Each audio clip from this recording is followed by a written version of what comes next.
Kita lanjutkan untuk yang ke-8 dari tipe-tipe dioda, yaitu light emitting diode.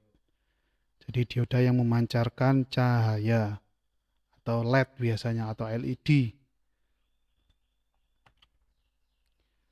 This is the types of diode that operate during forwarding bias operating region. Jadi dioda LED ini, LED ini beroperasi pada daerah forward bias. Jadi forward bias saja.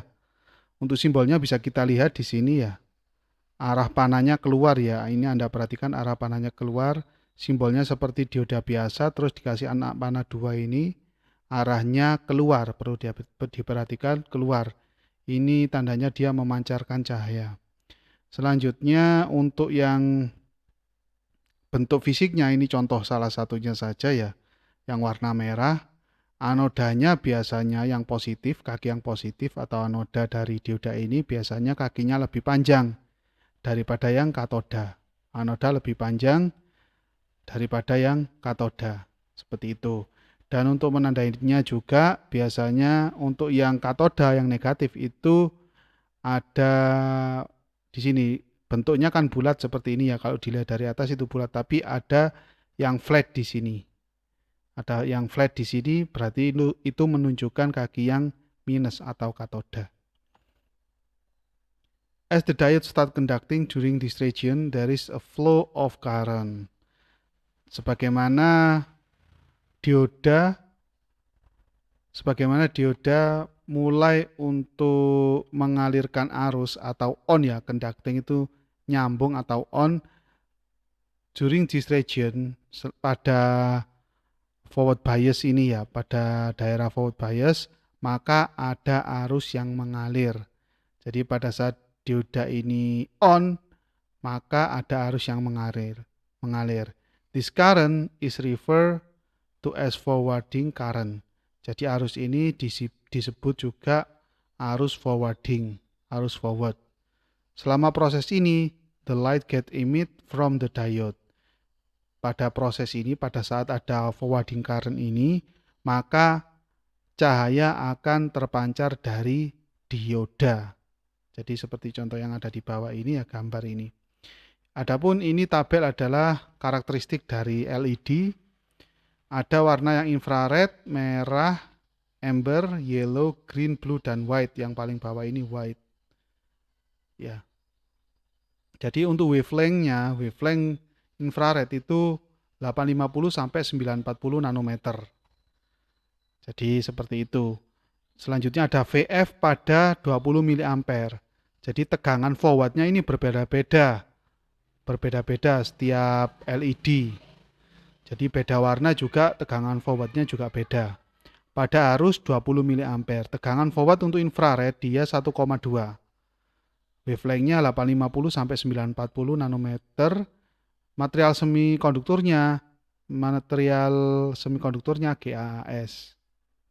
Selanjutnya untuk yang warna merah di sini ya 1,5 volt. Terus untuk wavelengthnya, panjang gelombangnya dia 630 sampai 660 nanometer. Dan bahannya berbeda dengan yang di atas, GaAs P ada P-nya. Selanjutnya yang warna amber, dia tegangan forwardnya 2,0. Terus wavelengthnya dia 605 sampai 620 nanometer. Bahannya juga sama dengan yang merah. Nah, bisa Anda lihat di bawahnya yellow, green, blue, white ya. Anda lihat sendiri di situ ada tegangan forwardnya berapa, berbeda-beda. Yang paling tinggi tegangan forwardnya dia 4,0 yaitu warna putih. Jadi bahan ini juga mempengaruhi warnanya ya. Jadi bahan apa nanti akan muncul warna apa dalam LED tersebut. Jadi beda warna, beda bahan semikonduktor. Begitu juga wavelengthnya juga berbeda. Tegangan forwardnya juga berbeda sesuai yang ada di tabel ini. Selanjutnya ini laser, dioda laser. Ini sering kita gunakan juga laser. Untuk pointer presentasi juga menggunakan laser. The laser diode is not as similar as the ordinary LED. Jadi dioda laser ini tidak sama dengan LED seperti biasanya yang kita jumpai biasanya, seperti halnya yang ada di gambar di slide sebelumnya ya.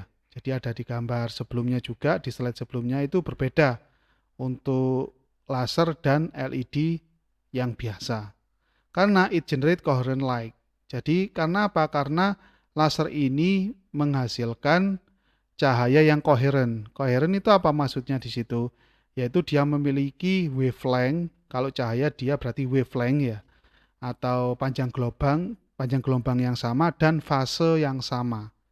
Jadi umpamanya panjang gelombangnya 620 nanometer ya, 620 nanometer semua. Jadi nggak ada yang berbeda. Itu yang dinamakan coherent. Dan fasenya juga sama. Fasenya juga sama.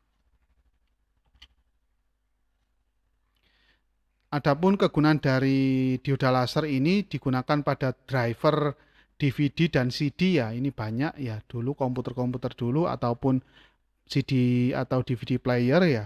Banyak digunakan di situ. Itu menggunakan laser and laser light pointer dan pointer untuk presentasi PPT. Tetapi baru-baru ini untuk dioda laser itu banyak digunakan pada industri laser cutting.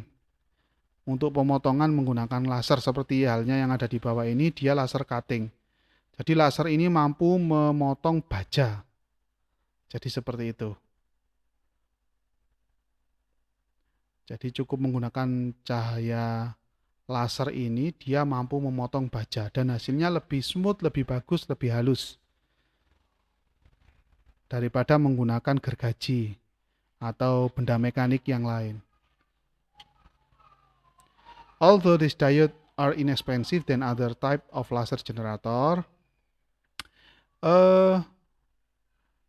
meskipun dioda ini dia termasuk tidak mahal ya, tidak mahal dibandingkan dengan tipe-tipe laser yang lainnya atau dioda yang lainnya, tetapi they are much more expensive than LED.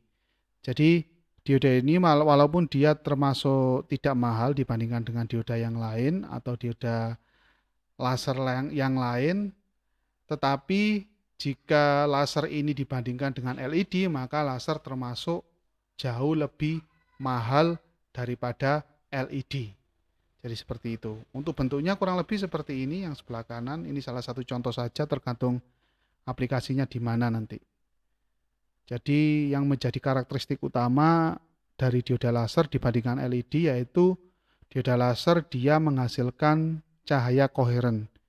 Maksudnya dia memiliki wavelength, panjang gelombang yang sama dan fase yang sama.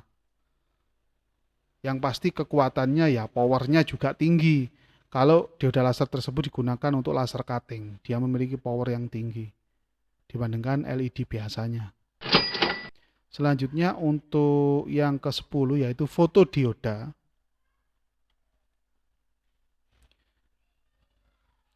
As the name suggests, when the diode get interacted with the light, current get generated. Jadi seperti halnya namanya ada fotonya ya, berarti hubungannya dengan cahaya, dioda yang berhubungan dengan cahaya. Jadi pada saat dioda ini berhubungan dengan cahaya, maka arus akan mengalir, get generated, maka arus akan mengalir atau akan menghasilkan arus. Seperti apa? That means maksudnya ya, di sini that means during the state of darkness there cannot be any flow of the current. Jadi maksudnya apa? Maksudnya yaitu pada saat gelap tidak ada cahaya, maka arus tidak dapat mengalir. Jadi nggak ada arusnya pada saat gelap. Indicating that it is an open circuit condition. Di mana pada saat nggak ada arus yang mengalir, itu menunjukkan dioda ini dalam kondisi open circuit, dalam kondisi terbuka. Jadi nggak ada arus ngalir ya, kayak kabel yang putus atau saklar yang terbuka. The current value and the value of intensity of the light are directly proportional to each other. Jadi nilai arus dan nilai intensitas cahaya dia berbanding lurus, saling berbanding lurus. Jadi kalau kita lihat semakin tinggi nilai intensitas cahaya maka semakin tinggi juga arusnya. Tapi sebelum itu kita lihat simbolnya. Nah, ini ada kaki anoda dan katoda ya, yang positif dan negatif. Nah, untuk simbolnya ini berbeda dengan LED, LED. Untuk fotodioda dia arah panahnya masuk yang menunjukkan dia cahayanya masuk. Adapun bentuk fisiknya kurang lebih seperti ini ya, ada yang agak gelap seperti ini, ada yang terang juga. Jadi untuk kita lanjutkan hubungannya dengan arus dan intensitas cahaya. Jadi dia berbanding lurus pada saat nilai intensitas cahayanya tinggi maka arusnya juga tinggi, sama. This also have the response time that are fast enough that is in nanosecond. Jadi dia memiliki respon waktu yang cepat.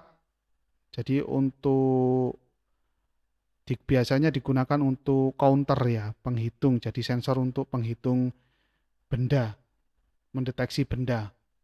Biasanya digunakan pada industri, di mana industri tersebut terdapat konveyor dan di konveyor itu ada barang hasil produksi dan dihitung 1, 2, 3, 4 dengan cepat, maka sensor yang digunakan salah satunya adalah fotodioda karena respon waktunya cukup cepat dalam satuan nanosekon. Jadi seperti itu. Untuk animasinya bisa kita lihat di gambar sebelah kanan ini. Jadi kalau lampunya semakin dekat, maka intensitas cahayanya semakin tinggi dan nilai arusnya semakin tinggi ini arus. Jadi kalau semakin dekat intensitas cahayanya semakin tinggi, arusnya semakin tinggi. Jangan lupa di sini terdapat sumber tegangan phase source. Plus minus ini n-type, p-type. Jadi seperti itu. Jadi kalau semakin dekat di sini intensitasnya cahayanya semakin tinggi, arusnya juga semakin ke kanan semakin tinggi. Jadi seperti itu. Ini kelanjutan untuk fotodioda.